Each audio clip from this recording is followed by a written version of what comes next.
భగవతే వాసుదేవాయ. ఓం నమో భగవతే వాసుదేవాయ. భగవద్గీత 6వ అధ్యాయం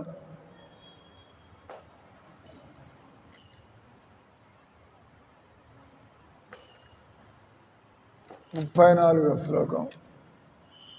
చెప్పండి. చంచలం హే మన కృష్ణ, చంచలం హే మన కృష్ణ, ప్రమాదే బలభద్రుడం, ప్రమాదే బలభద్రుడం, తస్యాహం నిగ్రహం మన్యే, తస్యాహం నిగ్రహం మన్యే, వాయోరివాసు దుష్కరం, వాయోరివాహు దుష్కరం. చంచలం ఏ మన కృష్ణ, ప్రమాది బలభద్రుడం, తస్యాహం నిగ్రహం మన్యే,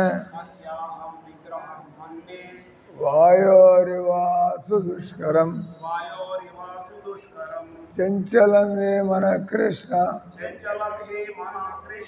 ప్రమాది బలభద్రుడం, తస్యాహం నిగ్రహం మన్యే, వాయోరివాసు దుష్కరం. అనువాదం తాత్పర్యం శ్రీల ప్రభుపాదికి. తో ఈ 6వ అధ్యాయంలో భగవంతుడు ధ్యాన యోగం గురించి చెబుతూ ఈరోజు ఆయన ఎవరైనా మనశ్శాంతి కావాలన్నా, ఎవరైనా సంతోషంగా ఉండాలన్నా మనం మామూలుగా అనుకుంటూ ఉంటాం.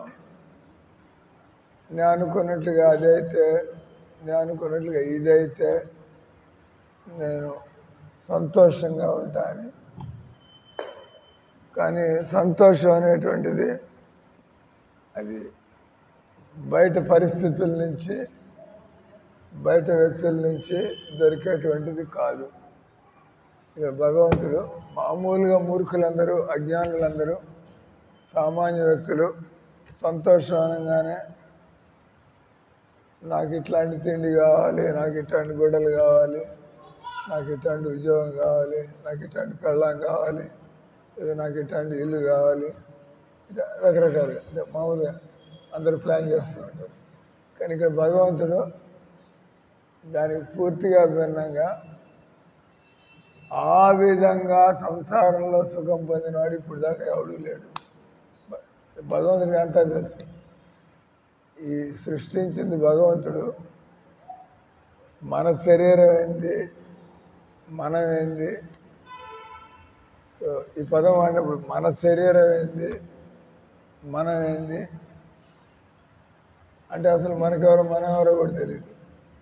మనెవరో తెలియకపోతే మనకి సంతోషం, అదే మనం ఎవరో తెలిస్తే మనకి ఏం సంతోషాన్ని ఇస్తుందో తెలుసుకోవచ్చు.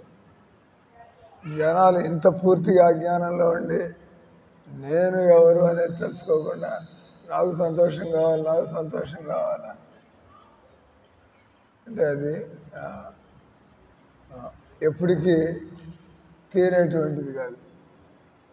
దాన్ని ఏమంటారు, మనం ఐడెంటిటీ క్రైసిస్. ఐడెంటిటీ క్రైసిస్ అంటే మనం ఈ సంసారంలో మనుషులుగా జన్మించినా కూడా మన ఆలోచనలు పశువుల్లాగే 24 గంటలు శరీరం శరీరం శరీరం శరీరం ఈ రకంగా. కనుక పశువులని కూడా నేను పిల్లిని, నేను కుక్కని, నేను బల్లిని, నేను ఎలకని అని తిరుగుతూ ఉంటాయి. జంతువులని కూడా దేనికి ఏ శరీరం దొరికితే ఆ శరీరంలో నేను బల్లిని, మ్యావ్ మ్యావ్, నేను కుక్కని, బౌ బౌ పోతూ ఉంటాయి. ఎందుకంటే అవి అర్థం చేసుకోలేవు. కానీ మనుషులు మెల్లిగా మనుషులు అర్థం చేసుకోవడం కష్టమే, ఇది మామూలుగా సింపుల్ విషయమే. కానీ మనకి జన్మల నుంచి అలవాటైపోయింది. నేను ఈ శరీరం అనుకోవడం అలవాటైపోయింది. మనం మనకు అందరూ ఇదే అలవాటు చేస్తారు కూడా. నువ్వు రెడ్డివి, నువ్వు ఆంధ్రుడివి, ఇట్లా మనకన్నీ నేర్పిస్తున్నారు. నువ్వు భారతీయుడివి, ఎవడు మనకి చూడలే. దాని అంటే అహం బ్రహ్మాస్మి. అహం బ్రహ్మాస్మి అంటే నువ్వు శరీరం కాదు, నీది శరీరం. నువ్వు శరీరం కాదు, నేను శరీరం కాదు, నాది శరీరం. అప్పుడు వెంటనే అది చాలా విషయాలు బయటకు వస్తాయి. కాబట్టి కృష్ణుడు ఎవడైతే ఇంద్రియాలని మనస్సుని కంట్రోల్ చేసుకోవటం లేదా అటువంటి వాడు నీకు ఏదైనా అంత గుర్రం మీద ఎవరైనా సవారు అవుతాడు, హార్స్ రైడర్ గుర్రం సవారీ చేసేవాడు. మామూలు గుర్రాలు బలంగానే ఉంటాయి, ఒక తోపు దేశానిపై గుంటలో పడతారు మీరు. మీకు గుర్రం ఎక్కి ఆ గుర్రాన్ని ఎలా దానికి కళ్ళాలు పట్టుకొని దాని డొక్కలతో కాలుతో దాంతో ఇక్కడ ఒక హార్స్ రైడింగ్ స్కూల్ పెట్టారు కొన్నాళ్ళు. ఇస్కాన్ సిటీలో హార్స్ రైడింగ్ స్కూల్ మన ఎమ్మెల్యే అనిల్ కుమార్ యాదవ్ గారి పొలంతో పాటు మూసారు. ఎవరు రావటం లేదు గుర్రం సవారి నేర్చుకోవడానికి. ఇది మనకు రోజుకో పెళ్లి కాదు కదా, రోజుకో పెళ్ళి అయితే గుర్రాల మీద తిరుగుతుండొచ్చు. పెళ్లి కొడుకు గుర్రం మీద తిరుగుతూ ఉంటారు. జీవితంలో ఒకసారి ఎప్పుడో పెళ్ళి అవుతుంది, అంతే అక్కడికి క్లోజ్. కానీ మనం గుర్రం సవారీ దేనికి నేర్చుకోవాలి, అవసరం లేదు. కానీ వాడు పెట్టాడు, మూసుకుని వెళ్ళిపోయాడు అక్కడి నుంచి. గుర్రం సవారీ నాటి పోయినప్పుడు చూస్తూ ఉన్నాడు. కొద్దిగా వాళ్ళతో మాట్లాడుతాం. గుర్రాలు కూడా బలంగా ఉంటాయి. గుర్రాలు పరిగెత్తడంలో అంటారు చేతక్ బజాజ్. మార్కెట్లో 2 వీలర్ ఉంది, బజాజ్ కంపెనీ వాళ్ళ ఒక బ్రాండ్ నేమ్ చేతక్ బజాజ్. ఆ చేతక్ పేరు ఎక్కడి నుంచి వచ్చిందంటే అది గుర్రం పేరు. అది ఈయన మహారాణా ప్రతాప్ గారి గుర్రం పేరు చేతక్. అంటే అది మహారాణా ప్రతాప్ ఏం కావాలనుకుంటాడో దానికి అర్థమయ్యి ఆయనకు అనుకూలంగా అంత వేగంగా గెంతుతో జస్ట్ అది ఎందుకు వాళ్ళిద్దరికి సంబంధం అన్నట్టుగా అంటే ఎంత ప్రసిద్ధి పొందింది చేతక్ గుర్రం. అంటే గుర్రాలు బాగా తెలియగలవి, అయితే గుర్రాలు ఎంత బలంగా ఉంటాయి, అలసట లేకుండా ఇది రహదారుల్లో కానీ ఖాళీ బాటల్లో కానీ వాళ్ళు మన బళ్ళు పోవట్లే, గుర్రాలు మాత్రం ఎట్ట కావచ్చు అట్లా తిరుగుతూ ఉంటాయి. సో గుర్రాలకు సరైన యజమాని దొరికినట్లయితే యజమానిని బట్టి ఉంటుంది. యజమానికి గుర్రాన్ని ఎలా దాన్ని చూసుకోవాలో తెలుస్తుంది. ఆ గుర్రం నుంచి ఆయన కావాల్సినంత పని చేసుకుంటాడు.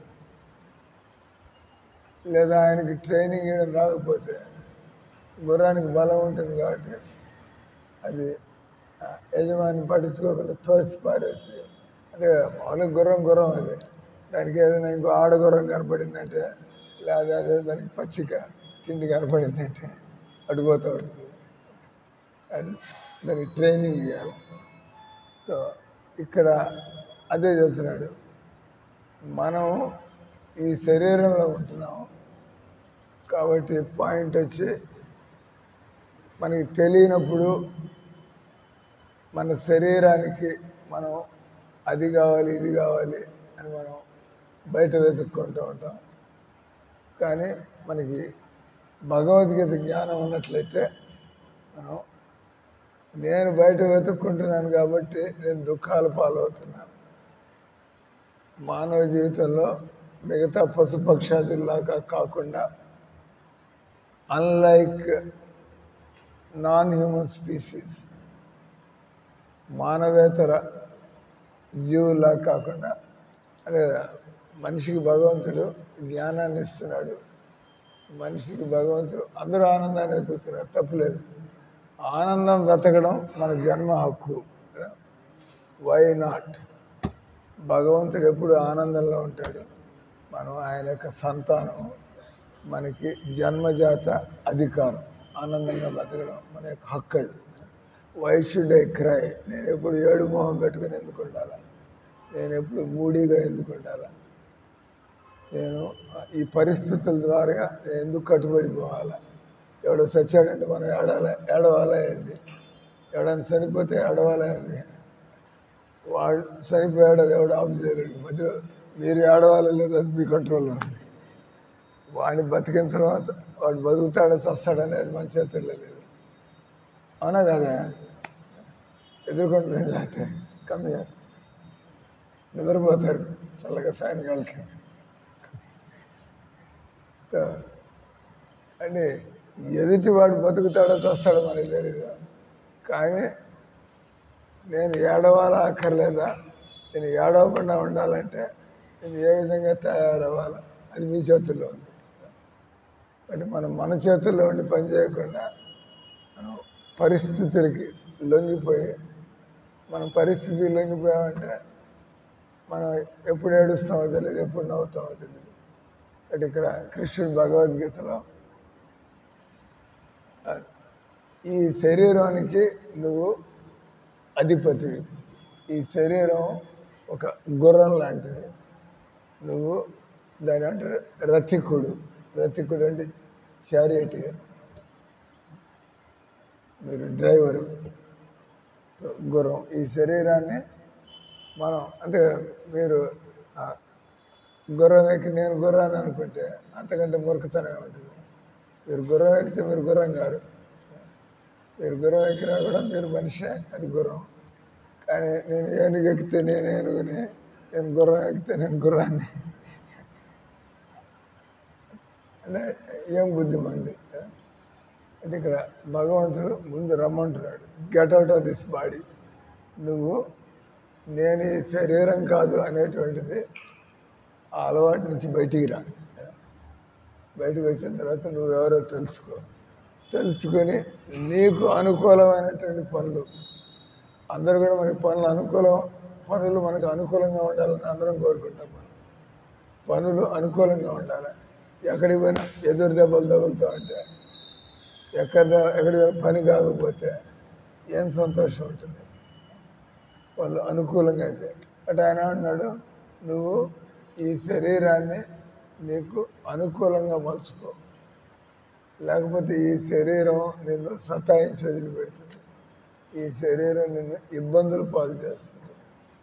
బయట ఇబ్బందులు ఏం లేదు. ఎంత అంటే మీరు నిద్రపోతుంటే పులొచ్చి మీ గొంతు కొరుకుతుంది. అది కళ. మీరు నిద్రపోతుంటే ఒక పులొచ్చి మీ గొంతు కొరుకుతుంది. దీనికి భయపడిపోయి ఏడుస్తాం. ఇలా నిద్ర మెలకు వస్తుంది. అంత కళ. Nothing to fear. ఇక్కడ భయపడాల్సిందేం లేదు. ఆ రకంగా మనం ఈ శరీర ప్రభావానికి లోనే నాకు పక్షవాతం వచ్చింది, నాకు గుండెపోటు వచ్చింది, నాకు కనుపోయింది. కానీ సంతోషపడాల్సిన విషయం, మనం ఈ శరీరం కాదని తెలుసు. నా బండి పాడైంది, నేను మాత్రం బాగానే ఉన్నాను. నా బండి పాడైంది, నేను మాత్రం బాగానే. అంతమంది ఈ బండి పాడైతే పోతే పోయింది, నేను బాగానే ఉన్నా కదా అనుకుంటారు. లేదు, యాక్సిడెంట్ అయినప్పుడు మీ బండి చిత్తు అయింది, కానీ దేవుడి దాని ఎగిరి పక్కన పడతారు, మీకేం కావాలా? అమ్మ ఇంత పెద్ద యాక్సిడెంట్ అయింది, నాకు మాత్రం స్క్రాచ్ కూడా పడలేదు. ఎంత సంతోషపడితే ఎట్లా భగవంతుడు నన్ను కాపాడాడు. అంటే ఆ రకంగా ఈ శరీరం అనేటువంటిది నాశనం కాక తప్పదు. కాబట్టి దీన్ని నమ్ముకున్నావు అంటే నువ్వు మునగక తప్పదు. దీన్ని నమ్ముకున్నావు అంటే నీ బతుకు ఏడుపుల పాలు కాక తప్పదు. అంటే అందుకే భగవంతుడు అన్నారు, ఎవరైతే ఆత్మజ్ఞానాన్ని పొందుతారో వాళ్ళని ధీరుడు అన్నాడు. హీరో ఎవడు ధీరుడేమో మామూలుగా మనకి సినిమాలో హీరోలు హీరోయిన్లు వింటూ ఉంటాం. సినిమాలో హీరోలు హీరోయిన్లు, కానీ వాళ్ళంతా అసలు వాళ్ళని మనం హీరోలు అనకూడదు. పూర్తిగా శరీరానికి బానిసలయ్యి వాళ్ళు ఈ శరీరం అంటే సినిమాలు అంటే ఏంటి, మనం ఈ శరీరంతో చేసే పనులు. అంటే వాళ్ళని భగవద్గీత ప్రకారం వాళ్ళని హీరోలు అనడానికి లేదు. వాళ్ళు తోలు బొమ్మల్లాగా ప్రకృతి చేతిలో తోలు బొమ్మల్లాగా నాటకాలు ఆడుతున్నారు. అంటే వాళ్ళకి ఏమీ తెలియదు జీవితంలో. అంతేకాకుండా వాళ్ళు మనలాంటి వాళ్ళందరినీ కూడా పెడదారి పట్టిస్తున్నారు, సో కాల్డ్ హీరోస్. భగవద్గీతలో భగవంతుడు ఏమంటాడు, ఆయన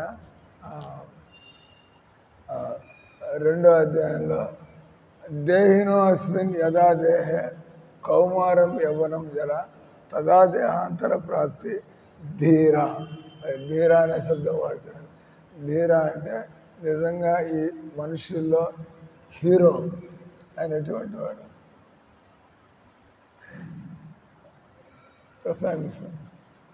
పుస్తకం అడివారు, పుస్తకం ఫాలో అవుతారు. లక్ష్మి కొంత విన్నారు కదా, ఇంక తర్వాత చదవండి. Take a small book. వాళ్ళకి హరే కృష్ణ సవాల్ అడివారు, హరే కృష్ణ సవాల్ ఏం చెబుతున్నా,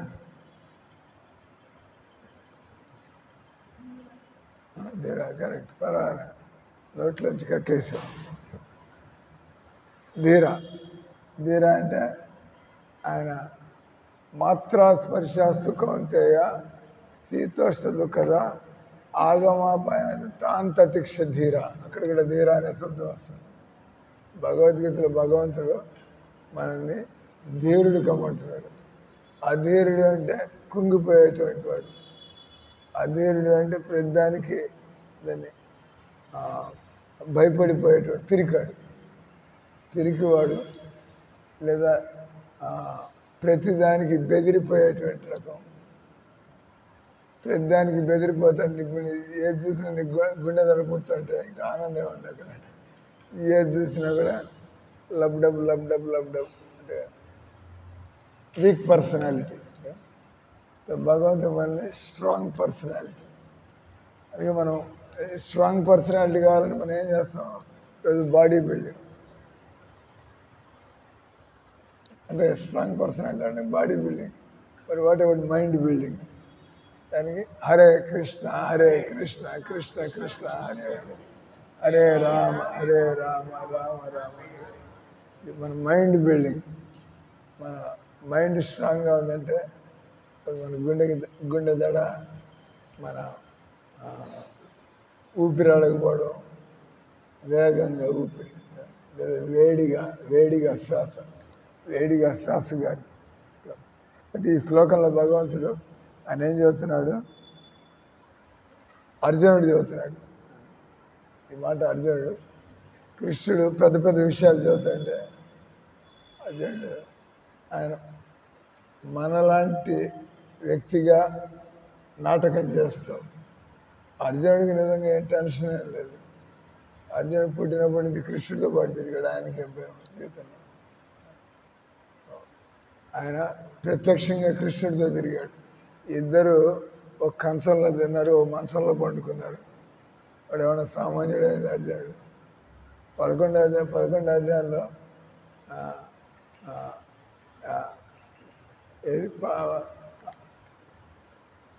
11వ అధ్యాయంలో ఆ శ్లోకం వస్తుంది.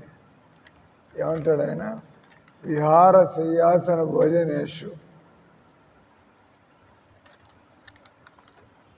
ఏ కృష్ణ మనిద్దరం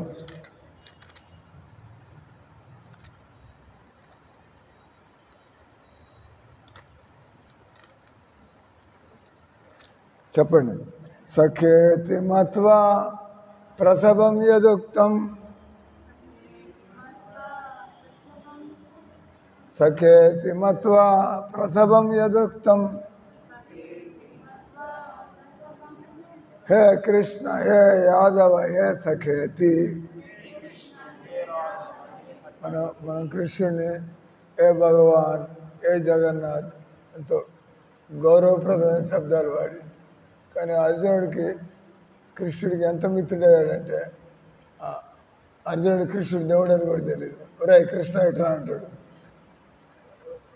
ధైర్యం అని ఎవరు అనగలం అంటే ఒరే కృష్ణ అంటాడు.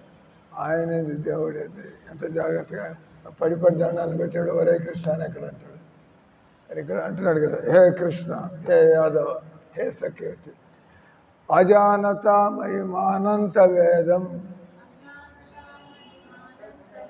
అజానత మహిమానంత వేదం. నీ మహిమలు తెలియక చిన్నప్పటి నుంచి నీతో తిరగడం వల్ల నేను నిన్న నా మిత్రుడిగా భావించి నిన్ను అప్పుడప్పుడు నాతో సమానంగా నాకంటే తక్కువగా కూడా భావించి నిన్ను అప్పుడప్పుడు అవమానం చేయడం, నిన్నే నేను వేళాకోళం చేయడం ఇవన్నీ చేశాను. ఇప్పుడు నీ విశ్వరూపం చూసేప్పటికీ అయిపోతున్నాయి. ఆ విశ్వరూపాన్ని చూడడమే నా వల్ల కావట్లేదు. విశ్వరూపం అంటే ఆ ప్రళయాలేంది, ఆ అగ్నిదారాలేంది, ఆ భూకంపాలేంది, ఆ సునామీలేంది, మనిషి తలకాయ చెదిరిపోతుంది. అవన్నీ కృష్ణుడు కంట్రోల్ చేస్తున్నాడు. ఏమో ఈ కృష్ణ ఒకటి నేరవని ఆయన ఎట్లా ఇవన్నీ చేసి మాట్లాడారు చెప్పి ఆయన కొద్దిగా భయపడుతున్నాడు. నేను దేవుడితో తెలియకుండా ఏమేమి వ్యాపారాలు చేశాను. తర్వాత యస్యావహాసార్థమసత్కృతోసి, యస్యావహాసార్థమసత్కృతోసి విహారచయాసన భోజనేషు, విహారచయాసన భోజనేషు ఏకోతవాప్యచ్యుత తత్సమక్షం తత్క్షామయే త్వమాహమప్రమేయం, తత్క్షామయే త్వమాహం. నన్ను క్షమించండి. పూర్తిగా పశ్చాత్తాపాన్ని పొందుతున్నాడు. ఇప్పుడు నేను భగవంతుడితో ఎలా నేను ఒక మామూలు వ్యక్తితో తిరిగినట్టుగా వ్యవహారం చేశాను చెప్పి ఆయనకి ఎంతో మనస్తాపం కలుగుతుంది. అసలు అటు పాయింట్ వచ్చి ఇక్కడ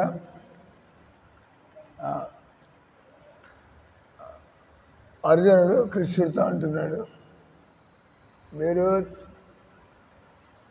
ధ్యాన యోగ పద్ధతిని గురించి నాకు చెప్పారు.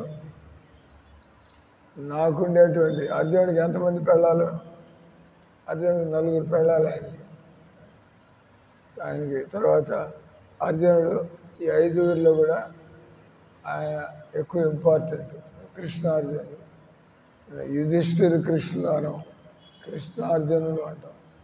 అంటే 5 యుధిష్ఠిరుడు పెద్దవాడైనా కూడా కృష్ణుడితో బాగా, అంటే అర్జునుడు వీళ్ళందరికంటే కూడా ఆయన ఎంతో ఉత్తముడు. మధ్యలో ఉన్నాడు కానీ వీళ్ళందరిలోకి, అంటే ఎవరు కృష్ణుడి దగ్గర అవుతారో వాళ్ళు ఉత్తముడు. ఇక్కడ మీ నాన్నగారు మీరు, మీ నాన్నగారు భక్తుడైతే ఆయన ఉత్తముడు, మీ నాన్న భక్తుడు కాదు మీరు ఉత్తముడైతే మీ నాన్న అయినా మీకంటే వయసులో పెద్ద అయినా మీరు చెప్పినట్టే రాల్సింది. ఎందుకంటే మీరు భక్తులు ఆయన కాదు, వయసులో పెద్ద కావచ్చు, నిన్ను పుట్టించిన వాడు కావచ్చు, కానీ ఎవరి నుంచి వినాలయ్యా అంటే ఎవరికి కృష్ణుడి గురించి ఎక్కువ జ్ఞానం ఉంటుందో, ఎవరికి కృష్ణుడు అంటే ఎక్కువ అటాచ్మెంట్ ఉంటుందో, ఎవరికి కృష్ణుడు అంటే ఎక్కువ అటాచ్మెంట్ ఉంటుందో వాడి ద్వారా కృష్ణుడు మాట్లాడతాడు. అంటే మన కృష్ణుడు అంటే అటాచ్మెంట్ లేదో మన ద్వారా కృష్ణుడు మాట్లాడి ఆయనకి ఎప్పుడు పడుతుంది. ఏమన్నా ఎప్పుడు ఆ కృష్ణుడు వెనకాల పడి అంటే already I give you the intelligence, నేను నీకు తెలివితేటలు ఇస్తాను. మనం ఆయన అడుగుతాను ఆల్రెడీ ఐ గివ్. ఆయన అడగకపోతే ఆల్రెడీ నీ తెలివితేటలు ఉపయోగించిన బతకబోయా, నీ తెలివితేటలు ఉపయోగించి సంసార సముద్రాన్ని ఈత కొట్టు. మన తెలివితేటలతో నువ్వు సముద్రాన్ని అక్కడ ఈత కొట్టు. భగవంతుడు నామం అనేటువంటి నౌక, భగవన్నామం అనేటువంటి నౌక దొరికితే మన ఈ సంసార సాగరాన్ని ఎలాంటి భయం లేకుండా మనం ఈత కొట్టగలుగుతాం. ఇంకా భగవంతుని మనతో పాటు ఉంటే ఏ టైంకి ఏం చేయాలని తెలియజేస్తూ ఉంటాడు. కాబట్టి మనుషులందరూ కూడా ఎవరికి కృష్ణుడు అంటే ఎక్కువ నమ్మకం ఉంటుందో, ఎవరు ఎక్కువ కృష్ణ భక్తి చేస్తూ ఉంటారో సహజంగా వాళ్ళ దగ్గర జీవిత సమస్యలకి సమాధానాలు ఉంటాయి. అంటే అది ఇక్కడ అర్జునుడు కృష్ణుడికి అంత దగ్గరైనటువంటి వాడు. అంటే అర్జునుడు చెబుతున్నాడు, చంచలమే మన కృష్ణ, మీరు ఒక యోగ పద్ధతిని, ఒక అష్టాంగ యోగం ధ్యాన పద్ధతిని గురించి చెప్పారు. కానీ నా పరిస్థితి చూస్తే నాకుండేటువంటి 4 పెళ్ళాలు, నాకుండేటువంటి 5 అన్నదమ్ములు, నాకుండేటువంటి తలనొప్పులు, కౌరవులు ఎప్పుడు పాకిస్తాన్ వాడు ఇండియా వాడిని గెలినట్టుగా, పాకిస్తాన్ వాడు ఇండియా వాడిని గెలినట్టుగా 24 గంటలు కౌరవులు గెలుస్తున్నారు. అక్కడ ఆయన ధ్యానం ఏం చేస్తాడు అంటే మిమ్మల్ని ఏడాది నుంచి మీ చీర లాగుతూ, మీ జాకెట్ లాగుతూ, మీ జుట్టు లాగుతుంది, ధ్యానం అయింది. అక్కడ మిమ్మల్ని మీరు కాపాడుకోవడంలో మీ టైం అంతా పోతూ ఉంటుంది. కానీ అర్జునుడి పరిస్థితి ఆ పరిస్థితి. అర్జునుడికి అన్ని సమస్యలు అక్కడ, ప్లస్ తన బాధ్యతలు, అన్ని బాధ్యతలే, అందరినీ చూసుకోవాల్సిన బాధ్యత అర్జునుడి మీద ఉంది. అంటే ఆయన అంటున్నాడు, ఈ వీటన్నిటి మధ్యలో మీరు చెప్పిన ధ్యానాన్ని నేను ఎక్కడ చేస్తాను స్వామి? ధ్యానం అంటే అన్ని మర్చిపోవాలి. అంటే ధ్యానం అంటే మెడిటేట్ అంటే ఫర్గెట్ అబౌట్ ఎవ్రీథింగ్. మీ అమ్మ ఏంది, మీ నాయన ఏంది, మీ ఉద్యోగం అంటే ధ్యానంలో పడ్డా అంటే మర్చిపోవాలి. ధ్యానం లేకపోతే ఇవన్నీ గుర్తొస్తుంటాయి మనకి. అది ఆ పని ఉంది, ఈ పని ఉంది.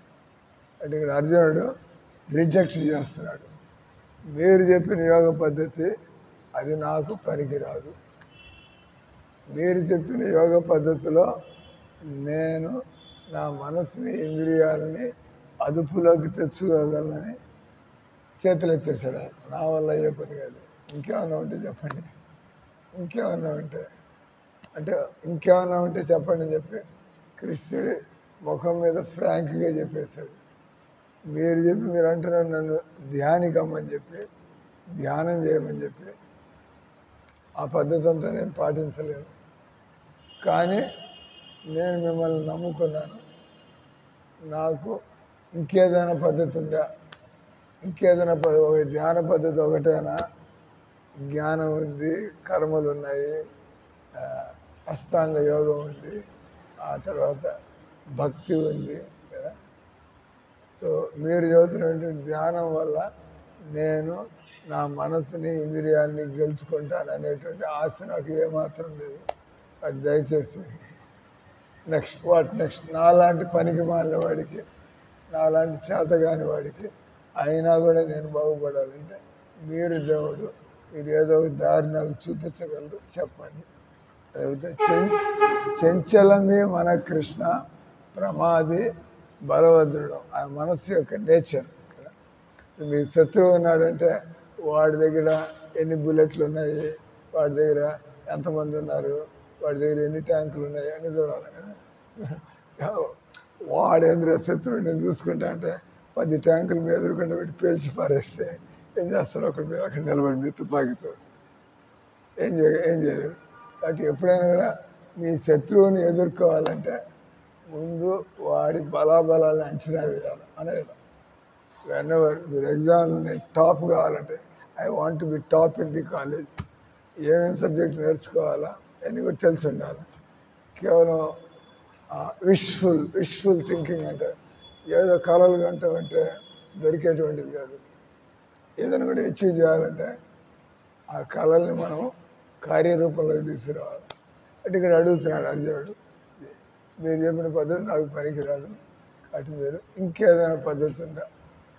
నేను ఆ విధంగా కూర్చొని ధ్యానం చేసి నేను నా మనస్సుని, కాబట్టి మనసు యొక్క లక్షణాలు చెబుతున్నాడు. అంటే ఈ మనస్సుని నేను ఎందుకు కంట్రోల్ చేసుకోలేను, ఏంటి ఈ మనసు? మనందరం కూడా మన మనసుకి అదే లక్షణం. అంటే శరీరం అందరిది ఒకటి, మనసు కూడా అందరిది ఒకటి.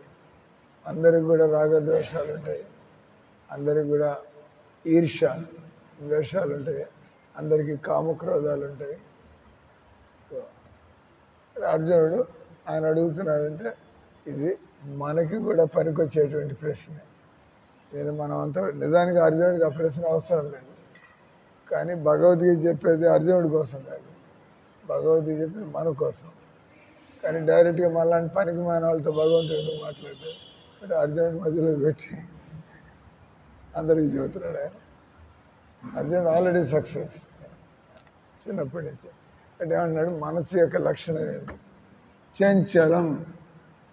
ఇది దొరకనంత వరకు అది దొరికేదాకా, అది దొరికితే దాని మీద మళ్ళీ మొహం మొత్తుతుంది. అంతే, దొరకనంత వరకు అది దొరికితే నేను అనుకున్నా ఈ వాచ్ దొరికితే ఏమో ఊరంతా తిరిగా మొత్తాన్ని వాచ్ తెచ్చేది. ఒక రోజు తర్వాత అది పోయిందా దాని మీద ఇంకా దాన్ని చూసే ఇది కూడా లేదు.